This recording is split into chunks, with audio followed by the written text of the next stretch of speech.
tragique et troublant de ma vie.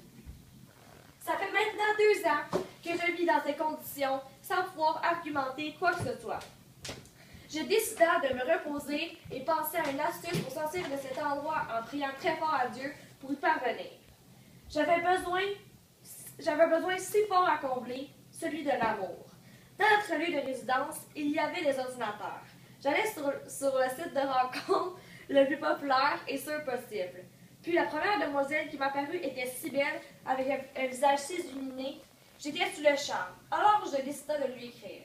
Nous chattions pendant de longues heures pour ensuite se donner un rendez-vous à l'épicerie du coin, le matin, bien entendu. Oh mon Dieu! Les 3 mots que je ne cessais de répéter. J'étais si excitée à l'idée de la voir que de joie qui m'envahissait. Faire petite bouchée. Pas tous mes mots, c'est bon. Le lendemain matin, impatiente, je pris ma douche puis enfilé mon plus beau veston. Rasé, parfumé, prêt à la faire craquer. Le stress se mit à arriver graduellement.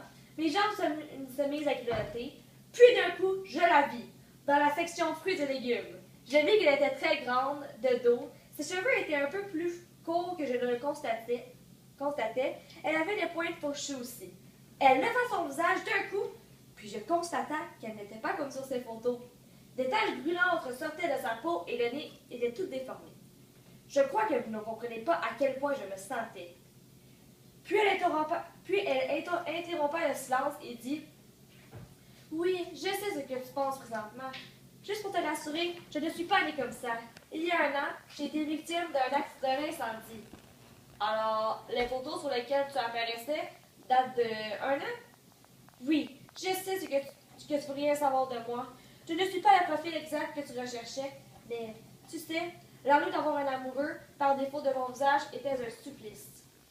Je ressentis la sagesse et la douceur dans sa voix si paisible, je tomba en amour de ce que j'avais vu à l'intérieur. Nos corps se rapprochèrent pour faire place à un long baiser. Un coup de masse me réveilla en sursaut. J'étais encore entre les 4 murs gris. Une boîte de somnifères était logée sur mon bureau. Le désir et l'ennui m'avaient fait illusionner ce que je voulais au plus profond de mon être. César, tu m'envoies une vidéo, s'il te plaît. Oh, t'as pas Envoie-moi vu? Salut aux caméras, salut aux caméras. Hey, César, envoie-moi une vidéo, puis j'ai envoyé ça à mes amis qui m'ont ri de... Ah non, c'est quoi, c'est pas bon? Allô, Ok. la prochaine. Tu m'en La enverras, prochaine fois. César. Ok.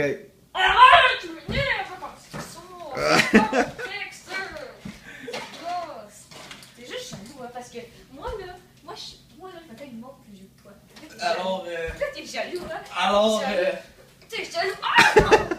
Ah, non, alors, on se donna un long baiser, là, dans la section des fruits et légumes. C'est quoi cette histoire-là? c'est pour Hey, l'école, c'est hey, pour l'école. Sérieusement, t'es inspiré de tes fruits et légumes? Ton Jeff, ta bédaine, elle fait juste augmenter de volume, puis c'est tout. Ça, c'est l'histoire de IGA, site de rencontres online, plein de trucs. C'est juste jaloux. C'est juste jaloux. Oui. Jaloux de ton histoire de fruits et légumes, et on l'appelle souvent. Ok, des bye bye la caméra. L'histoire Ça fait bien. des Bye bye. fruits et légumes.